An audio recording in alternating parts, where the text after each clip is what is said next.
నమస్కారం.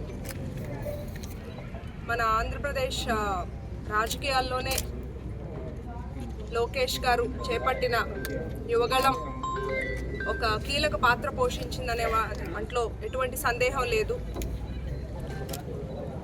గత వైసీపీ అరాచక పాలన దింపడానికి లోకేష్ గారు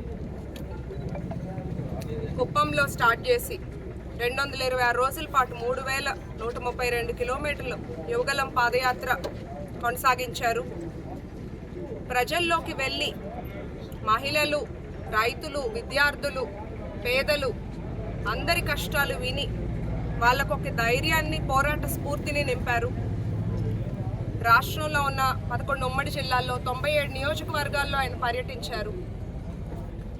పాదయాత్రలో భాగంగా ఎన్నో బహిరంగ సభలు, ముఖాముఖి, రచ్చబండ కార్యక్రమాల్లో పాల్గొని లక్షల మంది వచ్చి లోకేష్ గారికి వారి కష్టాలను చెప్పుకున్నారు. అది లోకేష్ గారి యువగలం ఒక జనగలం, ఒక ప్రజాగలం. కోట్ల మందితో కనెక్ట్ అయ్యారు. ఎక్కడా కూడా ఎండ వాన తేడా లేకుండా, విరామం లేకుండా మన అధినేత చంద్రబాబు నాయుడు గారి అక్రమ అరెస్టు, అట్లాగే వారి కుటుంబ సభ్యుడు సినీ నటుడు తారక రత్న గారి మరణం, ఈ 2 కారణాల్లో తప్ప ఎక్కడా కూడా విరామం లేకుండా కొనసాగించారు. అప్పటి ప్రభుత్వం ఎన్నో అడ్డంకులేసి పాదయాత్ర ఆపడానికి లోకేష్ గారి మీద, యువగలం వాలంటీర్ల మీద అక్రమ కేసులు పెట్టినా కూడా ఒక క్రమశిక్షణతో ఆయన ముందుకెళ్తూ తెలుగుదేశం పార్టీ క్యాడర్లో కూడా ధైర్యాన్ని నింపారు. యువగలంలో భాగంగా అందరికీ అనుగుణంగా మహిళలకి, విద్యార్థులకు, రైతులకు, పేదలకు, ఎస్సీ, ఎస్టీ, బీసీ, మైనారిటీ వర్గాలకు అనుగుణంగా హామీలు ఇచ్చి ఇప్పుడు మన కూటమి ప్రభుత్వం అధికారంలోకి వచ్చాక ఆ హామీలను నెరవేర్చుకునే విధంగా, నిలబట్టుకునేలాగా కృషి చేస్తున్నారు. దానికి ఒక నిదర్శనం మొన్న దావోస్ పర్యటన. సీఎం గారి పర్యటన విజయవంతమైంది. వరల్డ్ ఎకనామిక్ ఫోరంలో మనం చూసుకుంటే ఏపీ ప్రత్యేకంగా నిలిచింది. గత 5 ఏళ్లలో పారిశ్రామిక రంగం మనం చూస్తున్నాం అంధకారంలోకి వెళ్ళిపోయింది. కొత్త పరిశ్రమలు రాకపోగా ఉన్న పరిశ్రమల్ని కూడా తరిమేశారు. యువతకి ఇచ్చిన హామీ 20 లక్షల ఉద్యోగాల లక్ష్యంగా ఈ దావోస్ పర్యటనలో మన ఏపీలో ఉన్న అపారమైన వనరుల గురించి, మౌలిక సదుపాయాల గురించి, పాలసీల గురించి పారిశ్రామికవేత్తలకు వివరించి వారిని పెట్టుబడులకు ఆహ్వానించడం, భేటీ అయిన ప్రతి పారిశ్రామికవేత్త కూడా వాళ్ళ ఎగ్జిక్యూటివ్ మెంబర్స్తో డిస్కస్ చేసుకొని సానుకూలంగా స్పందించారు. ప్రపంచ దిగ్గజాలతో భేటీ అయ్యారు. ఒకప్పుడు ఐటీ రంగాన్ని తెలుగు ప్రజలకి పరిచయం చేసి తెలుగు వారికి ఆతిరి ప్రపంచానికి చాటి చెప్పారు. ఇప్పుడు ఆర్టిఫిషియల్ ఇంటెలిజెన్స్ని ప్రోత్సహిస్తూ అక్కడ భేటీ అయ్యారు. అంతేకాకుండా మైక్రోసాఫ్ట్ అధినేత బిల్ గేట్స్, ఇంకా టాటా చైర్మన్ చంద్రశేఖర్ వంటి ప్రపంచ దిగ్గజాలు మన రాష్ట్రంలో పెట్టుబడులు పెట్టడానికి హామీ ఇస్తేనే మనకు అర్థమవుతుంది చంద్రబాబు నాయుడు గారి విజన్ ఏంటి.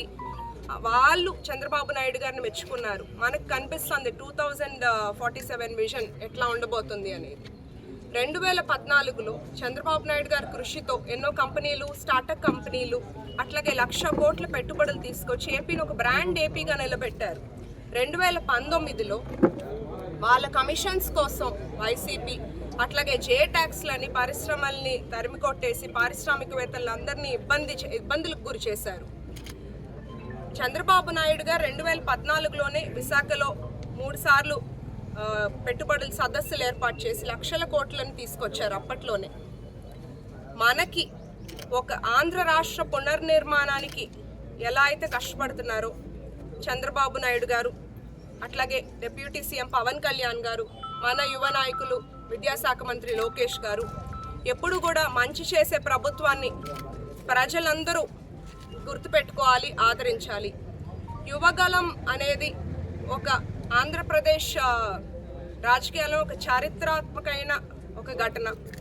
దానివల్ల ఎంతోమంది యువతలో స్ఫూర్తిని నింపారు.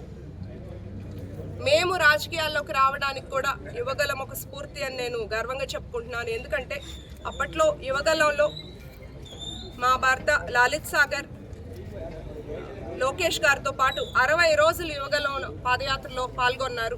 అప్పుడు నాకు ఆయన వివరించారు లోకేష్ గారి కమిట్మెంట్ ఎట్లా ఉంది, ఆయన నాయకత్వం ఎట్లా ఉంది.